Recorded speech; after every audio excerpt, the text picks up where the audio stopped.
À 14 ans, ma mère m'a dit que je ne pourrais pas participer au voyage de Noël en famille, à moins d'appeler son nouveau mari, papa. J'ai refusé, et j'ai regardé son monde s'effondrer, un divorce brutal, une bataille pour la garde qu'elle a perdue, et une fille qui a grandi, sans jamais connaître le frère qu'elle a essayé d'effacer. Je m'appelle Liam, et quand j'avais 13 ans, ma vie s'est transformée en une expérience très coûteuse, portant sur les valeurs familiales. Je ne détestais pas mon beau-père, Greg. Le détester aurait signifié que je m'en souciais assez, pour faire un effort. Ce que je ressentais était plus proche de l'irritation, comme un moustique qui n'arrêtait pas de se poser sur mon bras, et qui se faisait appeler mon père. Cet été-là, ma mère, Clara, a épousé Greg, et notre maison est passée d'un chaos décontracté, à un quartier général militaire. Greg était un ancien militaire, le genre d'homme qui classait les épices par ordre alphabétique, et qui croyait que les week-ends étaient faits pour tondre la pelouse, pas pour faire la grasse matinée. Le dîner avait lieu à 18h. Tapante. Les corvées apparaissaient sur un planning plastifié, affiché sur le frigo. Il a même installé un tableau blanc dans le couloir, intitulé Objectif hebdomadaire. Mon nom y figurait toujours, généralement à côté de quelque chose que je n'avais pas accepté de faire. Clara appelait ça de la structure. Moi, j'appelais ça vivre dans un tableur. Avant Greg, les choses étaient désordonnées, mais gérables. Mon père, David, n'était pas très présent. De nouveaux emplois, de nouvelles villes, une série de presque succès. Mais quand il apparaissait, il rendait la vie plus légère. Nous commandions trop de pizza, nous jouions aux jeux vidéo, et nous rions. Jusqu'à ce que maman crie qu'il était l'heure de dormir. Elle le qualifiait de peu fiable. Moi, je l'appelais papa. Greg était différent, fiable, sérieux, un homme qui traitait les listes de courses comme des plans de mission. J'aurais peut-être pu le respecter, si maman m'avait laissé tranquille à ce sujet, mais elle en était incapable. Ça a commencé par de petites choses. Greg est venu te chercher à l'école. Dis merci.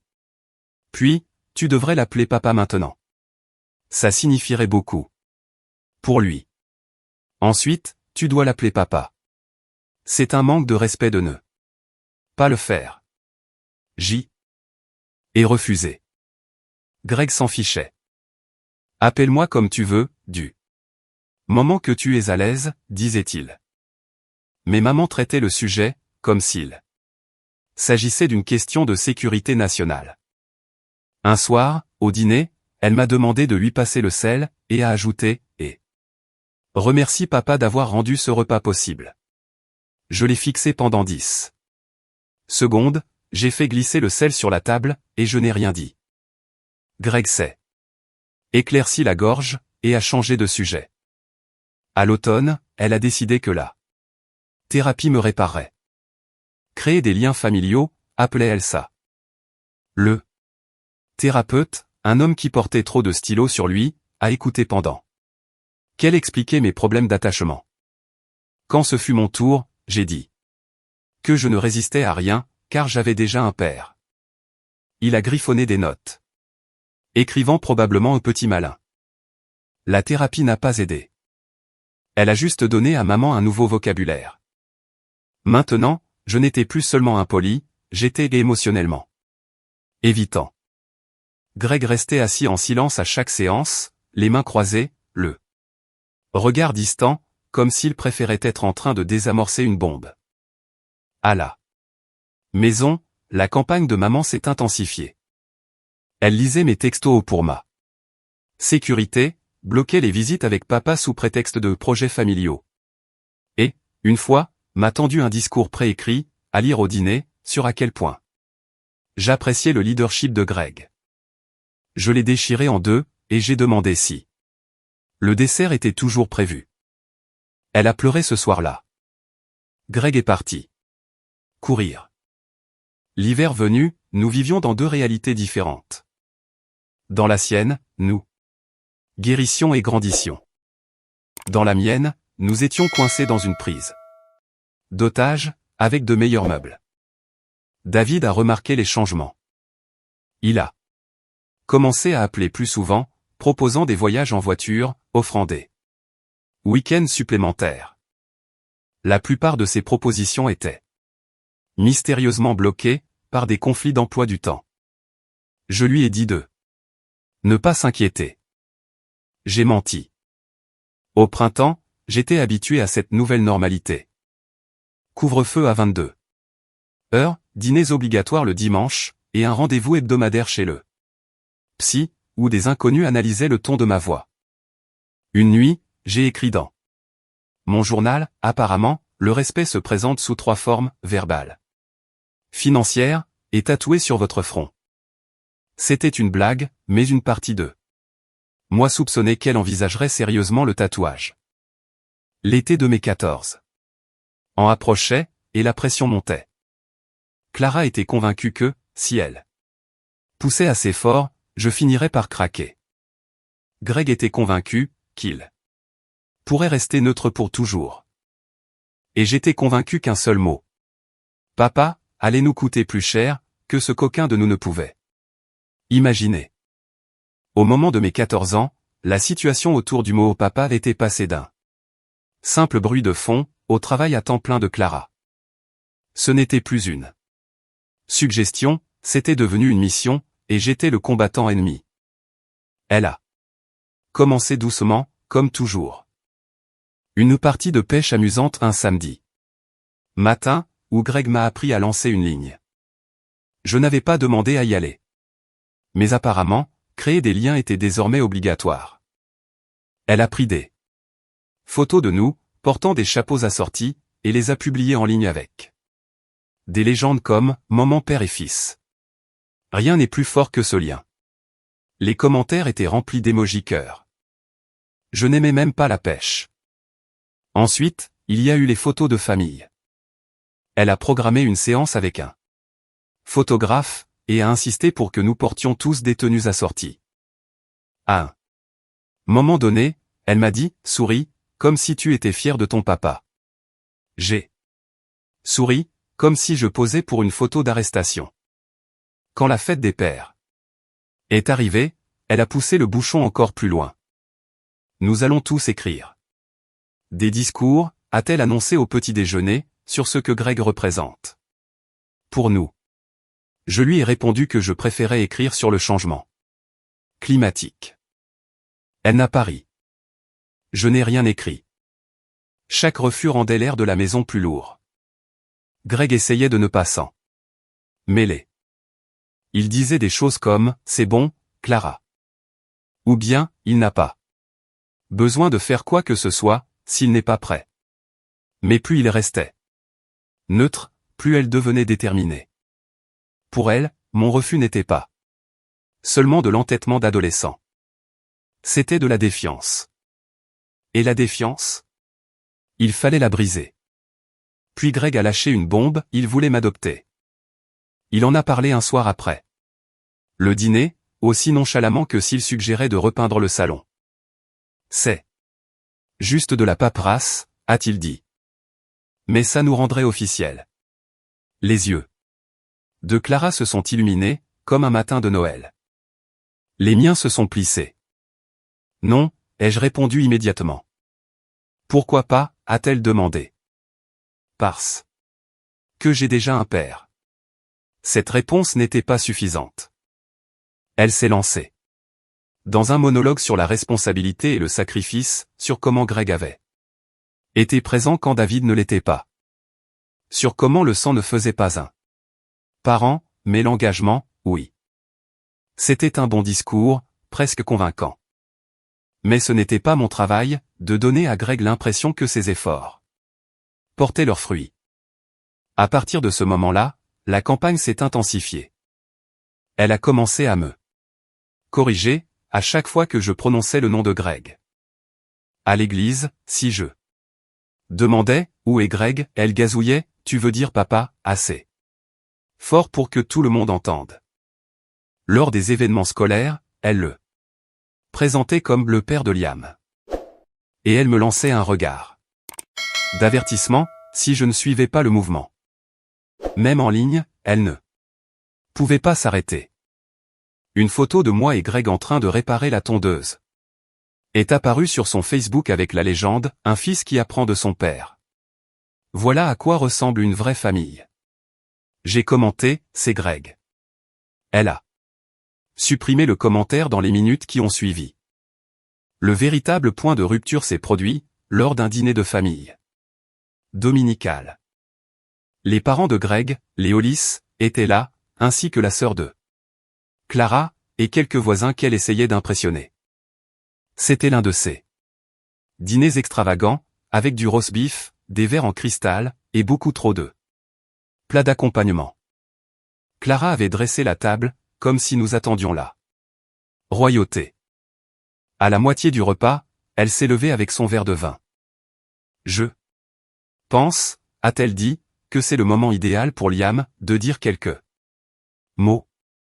À propos de son père? Je l'ai dévisagé. À propos de Greg? A-t-elle clarifié, en souriant un peu trop fort? Sur ce qu'il représente pour toi? Sur à quel point tu es reconnaissant? J'ai secoué la tête.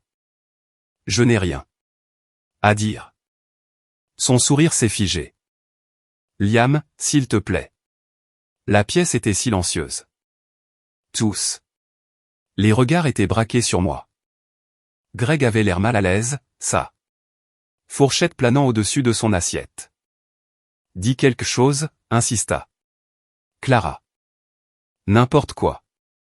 J'aurais pu dire quelque chose de neutre. Merci d'être là.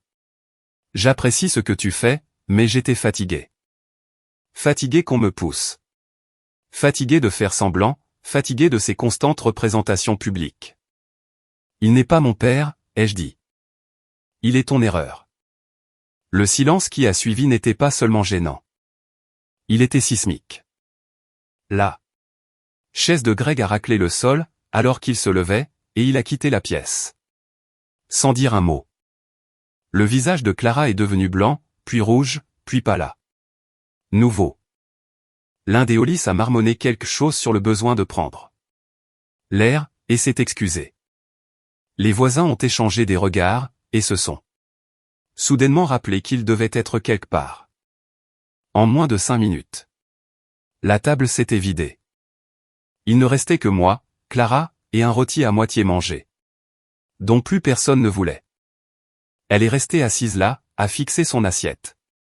Les larmes coulant sur son visage en silence. J'ai terminé mes pommes de terre. J'ai mis mon assiette dans l'évier, et je suis allé dans ma chambre. Plus tard, quand j'ai rejoué ce moment dans ma tête, j'ai réalisé à quel point ces mots pouvaient faire des dégâts. Greg ne m'a pas adressé la parole pendant des jours. Clara s'est enfermée dans sa chambre, et a pleuré si fort que les voisins l'ont probablement entendu. Les Hollis ont cessé de nous inviter pour les dîners du dimanche. Et, pendant les semaines qui ont suivi, j'ai été officiellement étiqueté comme étant le problème. Clara appelait ça la nuit où j'ai humilié cette famille. Tous les autres appelaient ça de la colère. D'adolescents compréhensibles. Moi, j'appelais ça un mardi comme les autres. La maison a changé après ça. Clara est devenue plus silencieuse autour de moi. Plus fragile. Greg a commencé à rentrer plus tard du travail. Les dîners en famille se sont transformés en repas silencieux, où nous fixions nos assiettes. En faisant semblant de rien. J'ai pensé que la guerre était peut-être finie. Qu'ils allaient enfin accepter que je n'allais pas changer, juste parce qu'ils le voulaient. Mais Clara n'en avait pas fini. Au contraire, cette nuit-là l'avait convaincue qu'elle avait été trop douce auparavant. Elle avait essayé la gentillesse. Elle avait essayé la thérapie. Maintenant, elle était prête à essayer les conséquences. Quand l'hiver est arrivé, Clara avait troqué la manipulation subtile pour une guerre ouverte. Mon refus d'appeler Greg papa était maintenant traité comme un scandale national. La thérapie n'avait pas fonctionné. Les voyages de culpabilisation n'avaient pas fonctionné. L'humiliation publique à la table du dîner n'avait pas fonctionné. Alors, elle a décidé de tenter une dernière stratégie désespérée, la corruption, déguisée en vacances familiales. Le plan a été présenté comme un dernier voyage avant l'arrivée du bébé. Clara disait qu'il s'agissait de créer des liens, de se faire des souvenirs, et de commencer un nouveau chapitre. Mais la vérité était évidente, c'était une séance photo avec des palmiers. Greg a tout réservé. Les vols, les hôtels, les passes pour les parcs, la totale, et même des t-shirts assortis, car rien ne crie plus famille authentique, que du polyester coordonné avec un hashtag dans le dos. Il était excité. Je lui accorde ça. Il avait économisé des jours de vacances pendant des mois, et il parlait de ce voyage, comme si cela allait tout arranger. Clara était pire. Elle avait commencé à appeler ça notre nouveau départ. Ah. Chaque fois que je demandais pourquoi j'avais même besoin d'être là, elle répondait, parce que c'est comme ça, que les familles guérissent. Je n'étais pas convaincu, mais je n'ai pas discuté. Le voyage était prévu pour les vacances de Noël, et je me suis dit qu'à défaut d'autre chose, je pourrais au moins profiter d'une semaine loin du froid glacial, et des devoirs d'algèbre. Un soir, environ une semaine avant notre départ prévu, j'ai surpris Clara au téléphone avec une amie. Ça va être le voyage qui change tout, disait-elle, en faisant les 100 pas dans la cuisine. Une fois que nous serons tous là-bas ensemble, il se sentira enfin membre de la famille. Il arrêtera de lutter. J'ai levé les yeux au ciel, si fort que ça m'a fait mal. Faire partie de la famille n'était pas quelque chose que l'on gagnait, en faisant la queue pour des churros hors de prix. Quelques jours plus tard, j'étais au téléphone avec mon ami Noah, à propos du voyage. Ouais, ai-je dit. J'y vais avec ma mère et Greg. Clara passait devant la chambre au moment où je l'ai dit. Elle s'est figée en plein pas. Qu'est-ce que tu viens de dire? Je me suis retourné. J'ai dit que j'y allais. Avec toi et Greg. Ses yeux se sont plissés. Tu veux dire ton père? Non. Ai-je répondu, je veux dire Greg. La pièce est devenue d'un silence de mort, sa mâchoire s'est crispée. Et pendant une seconde, j'ai cru qu'elle allait vraiment jeter la tasse, qu'elle tenait à la main. Tu continues avec ça? Après tout ce que nous avons traversé? Après tout ce qu'il a fait pour toi? Ouais, ai-je dit. Parce qu'il est Greg, et que mon père est toujours mon père. Elle se tenait là, tremblante, comme si je venais de commettre un acte de haute trahison.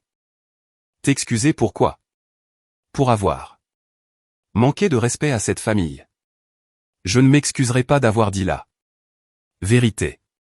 Sa voix est tombée sur ce ton froid et calme, qui signifiait toujours qu'elle était sur le point de faire quelque chose de radical. Alors, tu n'y vas pas. J'ai ri, parce que je croyais qu'elle bluffait.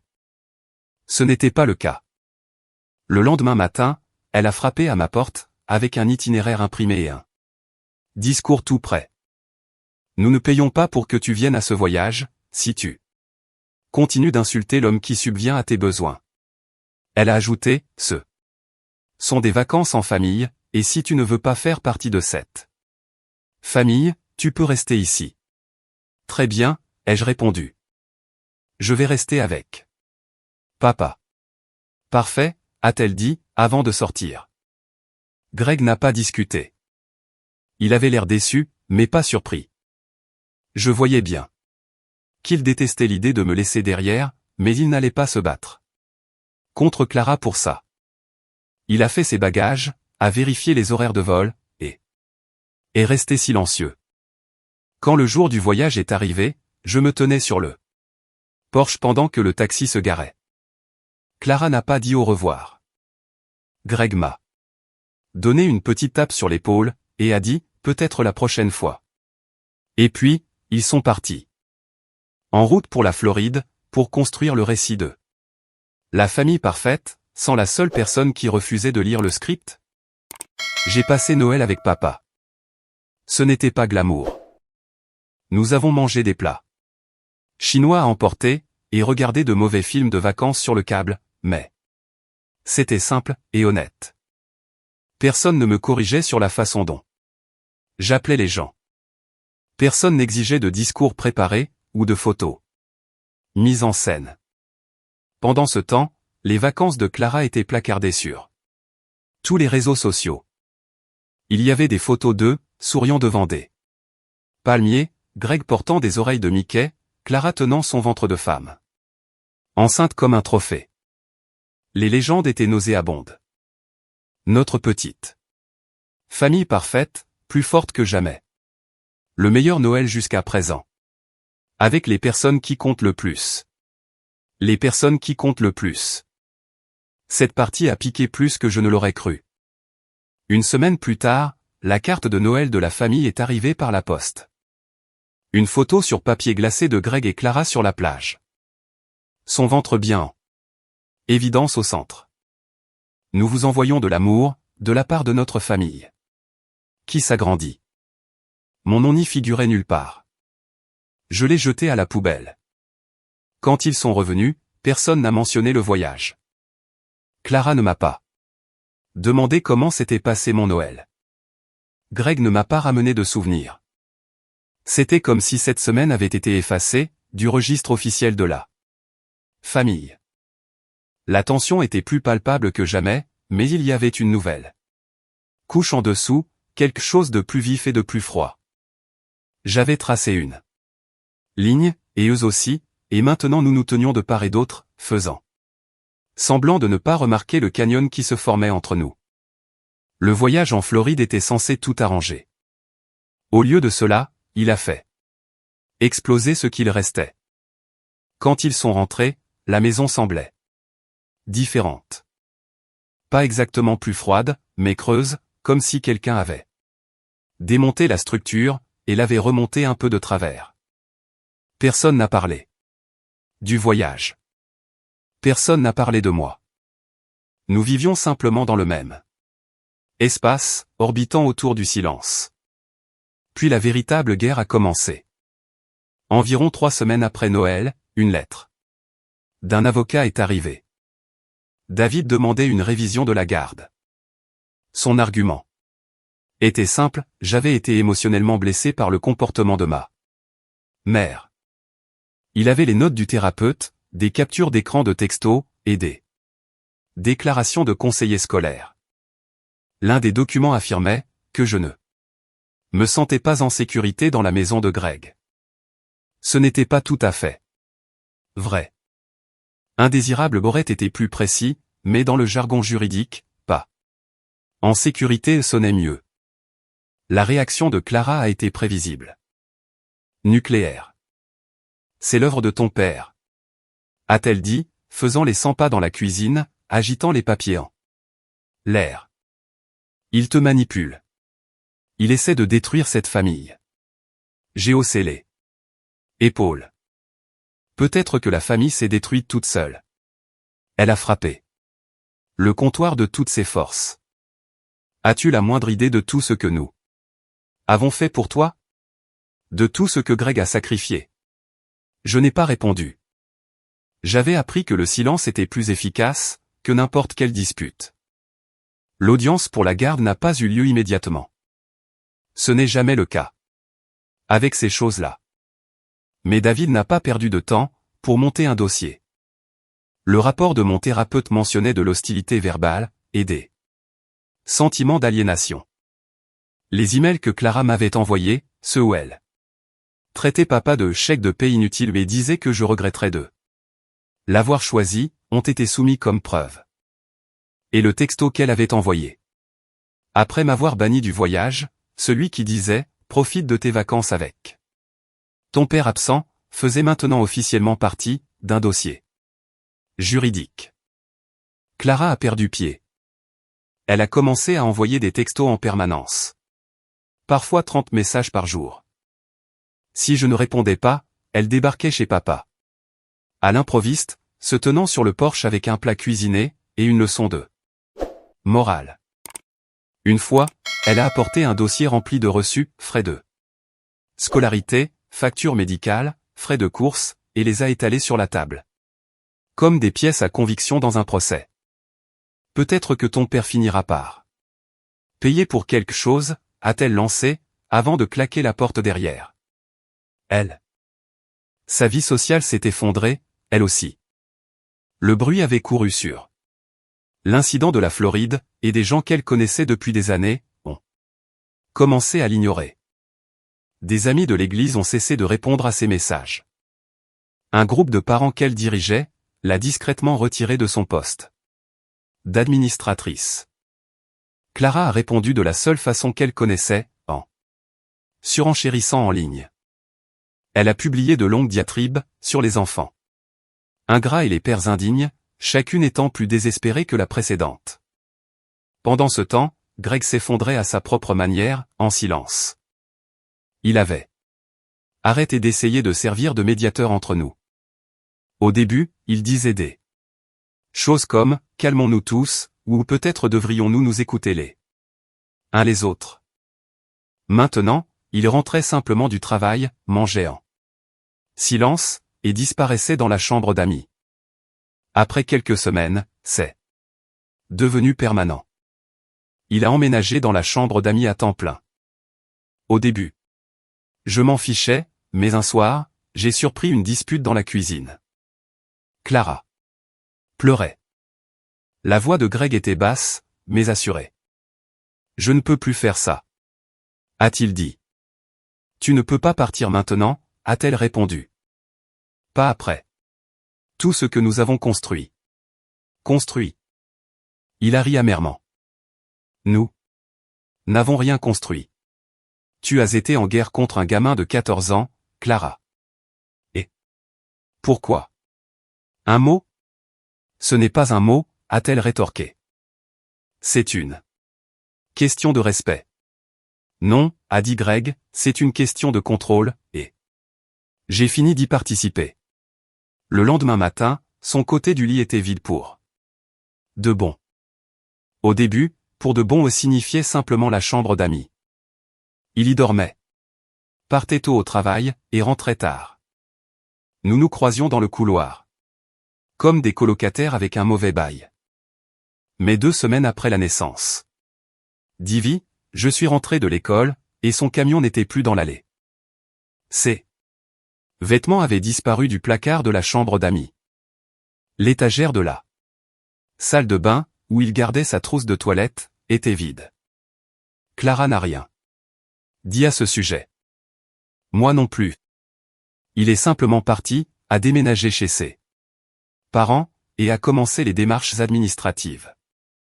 La maison a commencé à ressembler à une salle d'attente, silencieuse, stérile.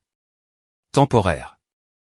Clara était soit au téléphone avec son avocat, soit en train de faire les 100 pas dans le couloir, marmonnant des trucs sur l'aliénation et la manipulation.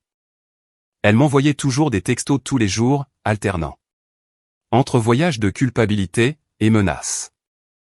Un jour, c'était « J'espère que tu es fier de ce que tu fais subir à cette famille. » Le lendemain, c'était « Tu regretteras de l'avoir choisi lui, plutôt que nous. » J'ai complètement arrêté de répondre. J'ai aussi arrêté de lui rendre visite. À chaque fois qu'elle demandait pourquoi, je lui disais que j'étais occupé. L'école, le foot, les devoirs. La vérité était plus simple. Je n'avais tout simplement pas envie d'être là. Quand le printemps est arrivé, l'audience pour la garde était fixée, la famille était fracturée, et plus personne ne faisait semblant. Clara croyait toujours qu'elle pouvait forcer le monde entier à se plier à sa version de la réalité. J'avais cessé de croire tout ce qu'elle disait. Et Greg, eh bien, Greg avait tranquillement quitté le champ de bataille. Tout ce qu'il restait, c'était les débris. Et nous n'avions même pas encore touché le fond. Ivy est née par un pluvieux mardi matin, à la fin du printemps. Je n'étais pas à l'hôpital. Greg, techniquement, y était. Il logeait déjà chez ses parents à ce moment-là, répondant aux textos de Clara par de simples mots, et évitant complètement la maison. Mais quand le travail a commencé, il s'est présenté, a fait son devoir, est resté pendant l'accouchement, a tenu le bébé pendant exactement 3 minutes, et est parti avant que Clara ne puisse transformer ça en une scène de réconciliation. Pas de fleurs, pas de photos, pas de célébration. Quand j'ai appris qu'Ivy était arrivé, ma première réaction n'a pas été de la joie. C'était du soulagement. Le soulagement de me dire que Clara se concentrerait peut-être maintenant sur quelqu'un d'autre que moi. Mais cet espoir a duré environ 5 minutes. Elle a appelé ce soir-là, la voix tremblante. Entre la colère et le désespoir. Ta sœur est là, a-t-elle dit. Est-ce que ça t'intéresse au moins? Bien sûr que ça m'intéresse, ai-je répondu. Je ne sais juste pas ce que tu attends de moi. Je veux que tu fasses partie de cette famille, avant qu'il ne soit trop tard. Trop tard était arrivé et reparti, il y a des mois. Clara a ramené Ivy dans une maison silencieuse. Pas de famille qui attendait. Pas de ballon, pas de panneau de bienvenue, juste l'écho de tout ce qui avait mal tourné. Puis la décision de justice est arrivée. David a obtenu la garde temporaire, pendant que la procédure judiciaire suivait son cours. Je devais vivre avec lui à temps plein, jusqu'à ce qu'une décision finale soit prise. Clara a appelé ça une trahison. Moi, j'ai appelé ça des vacances. Faire mes affaires a été moins dramatique que ce que j'avais imaginé. Clara a pleuré tout le long, faisant les 100 pas dans l'embrasure de la porte, pendant que je pliais mes vêtements dans un sac de sport. Tu nous abandonnes, a-t-elle dit. Après tout ce que nous avons fait. Je n'abandonne personne, ai-je dit. Je m'en vais, c'est tout. Et ta sœur? Tu vas la laisser tomber aussi? Elle ne sait même pas que j'existe. Elle a besoin de toi. Elle a besoin de parents qui ne se battent pas avec un adolescent. Quand j'ai fermé la fermeture éclair du sac, elle a tenté une dernière tactique. Nous avons payé pour ton appareil dentaire, ton école, tes déplacements pour le foot. C'est comme ça que tu nous rembourses? Je suis presque sûr que tu n'as rien fait de tout ça pour être remboursé, ai-je dit. Et de toute façon, c'est Greg qui a payé la plus grande partie. Elle a frappé le mur du plat de la main, les larmes coulant sur son visage. Tu es exactement comme ton père. Tant mieux, ai-je répondu, et je suis sorti. David n'a pas fêté mon emménagement. Il a juste vidé un tiroir pour mes affaires, et a demandé si je voulais une pizza. Pour la première fois depuis des années, l'air autour de moi me paraissait léger. Je ne m'étais pas rendu compte à quel point cette maison avait été lourde, jusqu'à ce que j'en sois sorti. Greg a demandé le divorce 3 semaines plus tard. Différends irréconciliables. C'était ce que disaient les papiers, une certaine façon de décrire une zone de guerre. Clara n'en parlait pas directement, mais les preuves de son effondrement étaient partout. Elle a commencé à se pointer à mes matchs de foot, restant sur la touche, et criant mon nom. Pas des encouragements, mais des accusations. Ce n'est pas fini, Liam. Tu le regretteras un jour. La famille n'est pas quelque chose qu'on fuit. Mon entraîneur a demandé s'il fallait la faire expulser. J'ai répondu non. Il était plus facile de l'ignorer que de s'expliquer. Ensuite, il y a eu les emails, de longs messages décousus envoyés à minuit. Avec des objets comme « tu ne comprends pas » ou « lis ceci avant de me détester ». Pour toujours. Il suivait toujours le même schéma, des pages de manipulation émotionnelle, des souvenirs déformés, et des déclarations dramatiques sur à quel point la famille était brisée, sans moi. Parfois, elle menaçait de ramener David au tribunal. Parfois, elle prétendait que Greg l'avait supplié de lui pardonner. Ce n'était pas le cas. Parfois, elle envoyait de Vieille photo de nous, lors de fêtes d'anniversaire, en espérant que la nostalgie ferait ce que la culpabilité n'avait pas réussi. J'ai fini par arrêter de les lire. La goutte d'eau qui a fait déborder le vase est arrivée un samedi, lorsqu'elle s'est pointée sans y être invitée, dans ma nouvelle école. J'étais à la cafétéria, quand elle est apparue à la porte en exigeant de me voir. La sécurité a dû l'escorter vers la sortie. Cet après-midi-là, David a déposé une demande d'ordonnance d'éloignement. Ce n'était pas une scène dramatique au tribunal, comme à la télé. C'était un simple formulaire, et une courte audience. Clara ne l'a pas contesté. La maison de Maple Street était maintenant vide. Greg avait déménagé. Définitivement. Léolis avait complètement cessé de parler à Clara. La plupart de ses amis s'étaient volatilisés. Même son groupe religieux avait pris ses distances. Il n'y avait plus qu'elle et Ivy, enfermées dans la chambre. D'écho de sa propre amertume. J'aimerais pouvoir dire que je me sentais coupable, mais la vérité est que ce n'était pas le cas. Je me sentais triste, bien sûr. Triste que l'on en soit arrivé là. Triste de voir que quelqu'un qui, autrefois, maintenait tout un monde ensemble, ne pouvait désormais plus tenir une conversation, sans que cela ne se transforme en bataille.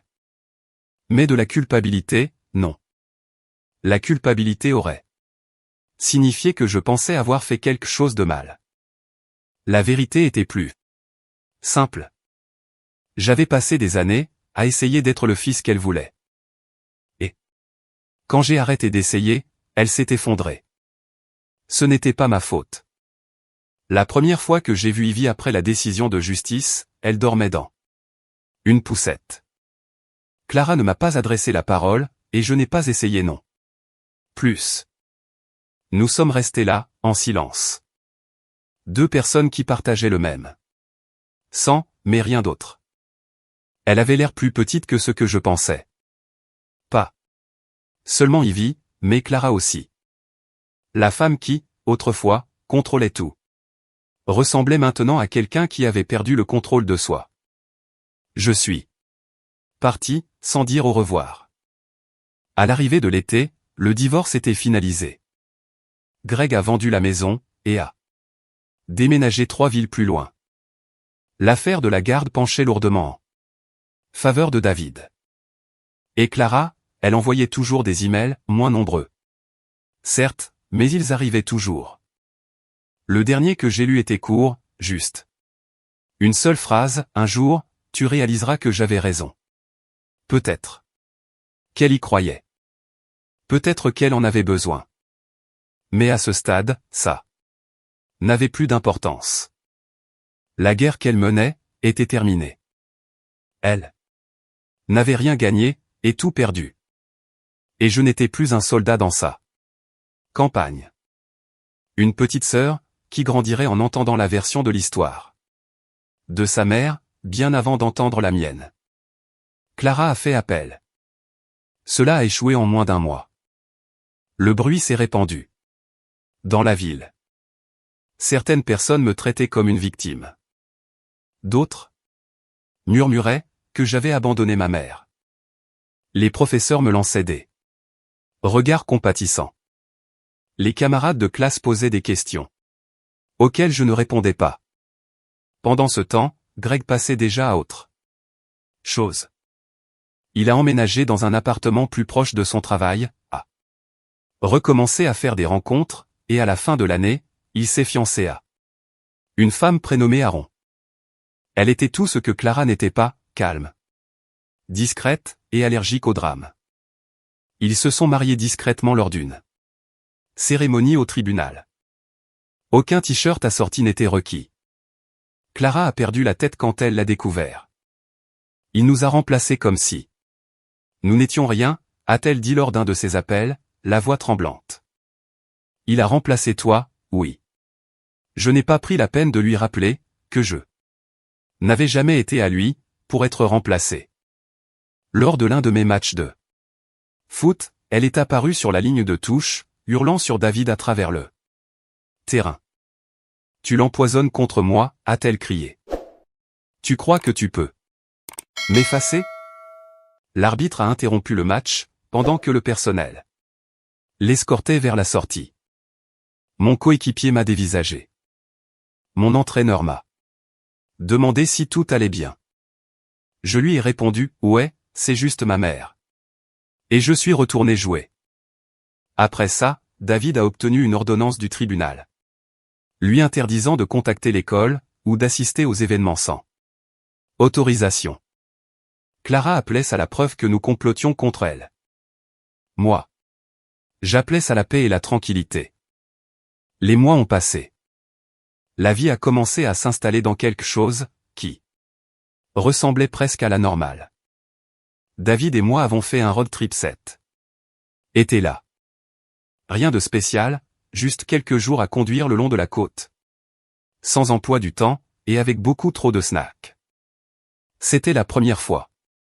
Depuis des années, que je passais autant de temps ininterrompu avec lui.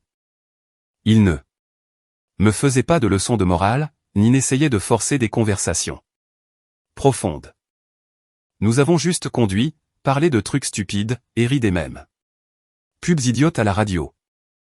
Pour la première fois, j'ai réalisé que c'était à ça que pouvait ressembler une famille, quand personne n'essayait de gagner. La tentative finale a eu lieu quelques semaines avant que l'ordonnance d'éloignement n'entre pleinement en vigueur. Elle a dit qu'elle voulait parler, juste nous trois, elle, moi, et Ivy. Contre mon meilleur jugement, j'ai accepté. David pensait que c'était une mauvaise idée, mais j'avais besoin de voir par moi-même si quelque chose avait changé. Ce n'était pas le cas.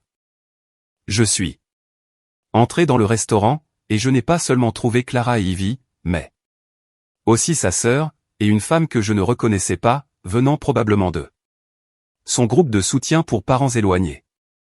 Ce n'était pas un dîner, c'était une embuscade. Clara a attaqué immédiatement, j'ai besoin que tu leur dises comment ton père t'a manipulé. J'ai besoin que tu sois honnête. J'ai ri. C'était une erreur. Tu me dois bien ça, a-t-elle lancé, assez fort pour que les gens des tables voisines se tournent, et nous fixent. Tu dois la vérité à cette famille. Me suis levé, j'ai lâché un billet de 20 sur la table pour mon soda, et je suis parti. Ce dîner embuscade a été la goutte d'eau de trop. 2 jours plus tard, David est retourné au tribunal, et a fait élargir l'ordonnance d'éloignement. Aucun contact, aucune apparition surprise, fini les petits jeux. À la fin de cette année-là, Clara vivait seule avec Ivy, dans un petit appartement à la périphérie de la ville. Elle avait coupé ses cheveux, supprimé ses comptes sur les réseaux sociaux, et rejoint un groupe de soutien, pour les parents en rupture avec leurs enfants. Greg et Aaron avaient acheté une maison en banlieue. David et moi avions une routine qui fonctionnait. Mes notes étaient stables. Ma chambre chez papa avait vraiment l'air habitée. Ce n'était pas une fin de compte. De fait, mais c'était stable, et la stabilité était une chose que je n'avais pas ressentie depuis des années. L'histoire n'était pas terminée. Il restait encore une personne pour la compliquer. Quelqu'un qui n'avait pas encore eu son mot à dire, et son nom était Ivy. J'avais 24 ans, je travaillais de nuit dans un entrepôt, et je faisais semblant d'aimer le calme, quand le message est arrivé. Salut, je crois que je suis ta sœur. Je m'appelle Ivy. Maman dit que je ne devrais pas t'écrire, alors je t'écris. Aucun emoji, aucune ponctuation, à part le point final qu'elle avait gagné le droit d'utiliser. Le compte avait l'air vrai. 2 enfants dans une cour de récréation, un gâteau de travers, un chat qui détestait les appareils photo. J'ai fixé l'écran assez longtemps, pour me sentir stupide, et j'ai répondu avec la vérité la moins poétique que j'avais en réserve, salut. Ivy. Je suis Liam. Je suis ton frère, a-t-elle répondu 1 heure plus tard. Nous faisons une pièce de théâtre à l'école vendredi. C'est à 18 h. Tu n'es pas obligé de venir. Je me suis juste dit que tu pourrais t'asseoir au fond, et ne dire à personne que c'est toi. C'était la première invitation que je recevais de ce côté de la famille, qui ne comportait pas de trappe cachée. Je lui ai dit que je serais là. Le vendredi est arrivé, froid et gris. L'école était du genre avec des sols éraflés, et un long tableau d'affichage rempli d'objectifs de gentillesse. J'ai acheté un billet, pris un programme, et je me suis assis aussi loin que possible, au fond de la salle. L'auditorium s'est rempli de parents, qui savaient où s'asseoir sans qu'on le leur dise. J'ai gardé la tête baissée.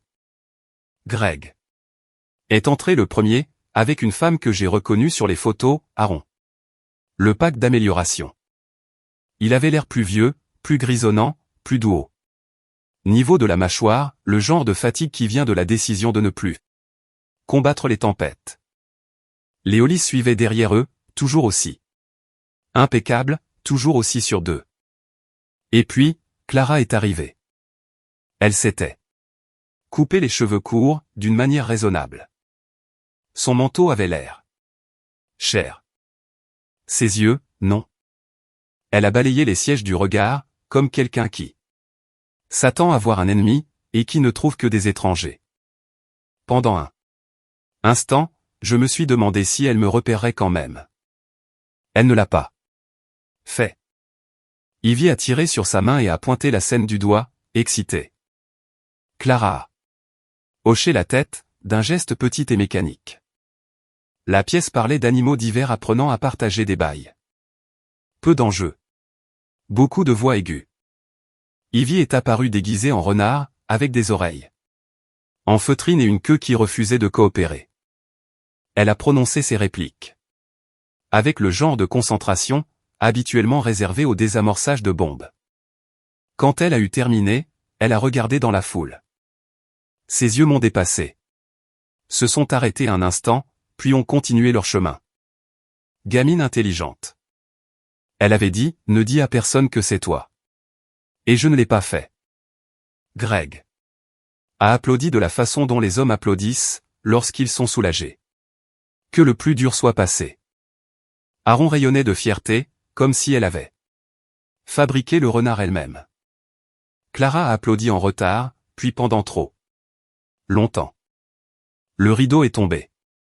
Les parents se sont levés. Le chaos a commencé.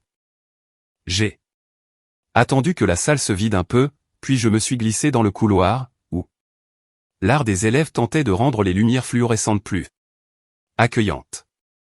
Ivy a tourné le coin, comme si elle s'y était entraînée. Tu es venu, a-t-elle dit, essoufflée. J'avais dit que je le ferais, ai-je répondu. Nous sommes restés là, sans nous serrer dans les bras. Elle sentait la colle de bricolage et la poussière de Seine. De près, elle avait les yeux de David, et le reste était divisé équitablement entre tous les autres qui avaient créé ce gâchis. Je voulais te rencontrer avant que quelqu'un ne me dise que je ne devrais pas, a-t-elle expliqué. C'est une bonne règle. Tu ressembles à maman. Au niveau des sourcils, a-t-elle analysé, d'un ton clinique et sans peur. J'essaie de ne pas le faire. Elle a souri. Un sourire rapide, aussitôt disparu. Je ne peux pas rester longtemps, a-t-elle dit.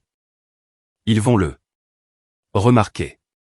Je voulais juste voir si tu étais réel. Une porte s'est ouverte derrière elle. Greg a fait un pas dans le couloir, et s'est arrêté. Nous nous sommes regardés, comme deux personnes reconnaissant une maison issue d'un mauvais rêve. Aaron hésitait un pas en arrière, lisant l'atmosphère de la pièce. Greg ne s'est pas approché. Bon point pour lui. Et a-t-il dit. Simple, civilisé. Et, ai-je répondu. Pas de discours, pas d'exigence. Ivy nous regardait tour à tour, comme un arbitre fouillant les poches à la recherche d'armes. Greg a hoché la tête une fois. Le hochement de tête exact que vous donnez à un conducteur qui vous laisse vous insérer. Je lui Et rendu l'appareil. C'était tout. Je devrais y aller, a dit Ivy. Mais je suis contente que tu sois venu. Moi aussi, ai-je répondu. Merde pour la pièce, rétroactivement. Elle a froncé les sourcils. C'est bizarre. Ça l'est. Elle a fait un grand sourire, et s'est enfuie en courant. Greg l'a regardé s'éloigner, comme un homme qui a appris à être prudent avec la joie. Puis il m'a regardé à nouveau. Tu vas bien, a-t-il demandé.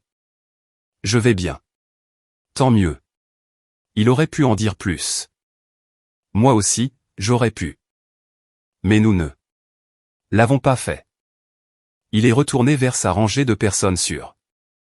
Je me suis éclipsé par la porte de côté.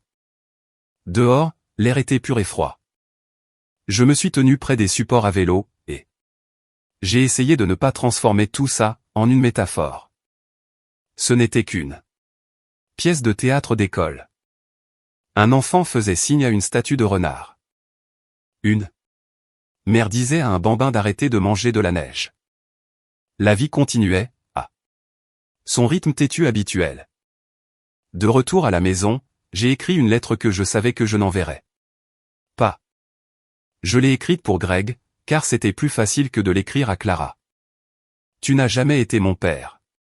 Tu n'as pas demandé à l'être, et je ne me suis certainement pas porté volontaire pour ça.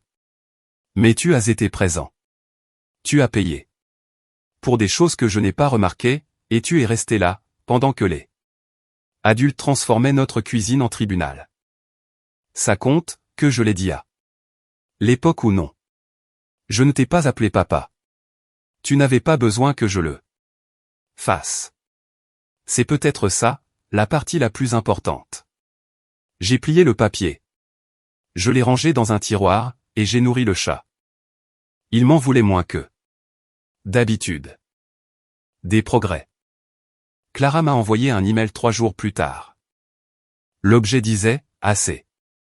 Le corps du texte était court, je sais que tu étais là. Ne rends pas les choses pires. Je n'ai pas répondu. Non pas parce que je voulais gagner, mais parce qu'il n'y avait plus de quoi se disputer. Elle avait tracé une carte, où la seule route vers l'amour passait par un seul mot.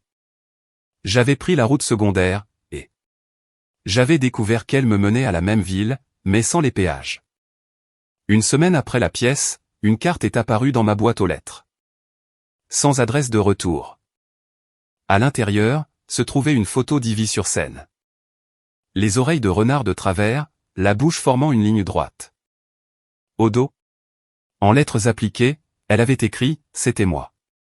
Merci d'être venu. » Je l'ai accroché sur le frigo avec un aimant en forme d'ananas. L'hospitalité ou une blague, d'une manière ou d'une autre, ça fonctionnait. Juin est arrivé. La fête des pères s'est hissée sur le calendrier, comme un canapé qu'on traîne dans un escalier. Je me suis assis à la table de la cuisine. Mon téléphone à la main, pensant à tous les mots que je pourrais écrire aux hommes qui avaient occupé des parties de ma vie. Je n'ai pas écrit la plupart d'entre eux. À David, j'ai envoyé une photo de notre road trip et j'ai tapé. L'été prochain, un trajet plus long, et de la pire musique. À Greg, j'ai tapé. Et supprimé 3 brouillons.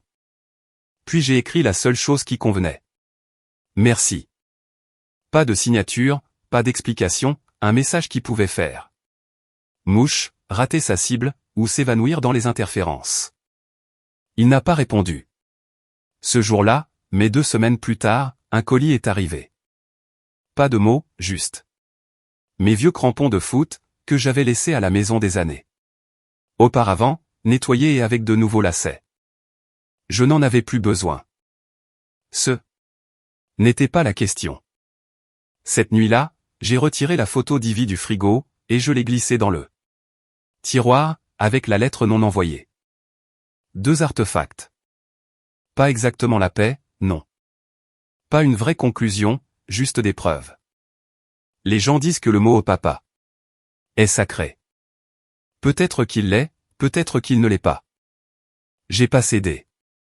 Années à le traiter comme une mine antipersonnelle, et d'autres années après ça, à faire semblant que le champ de mine était vide.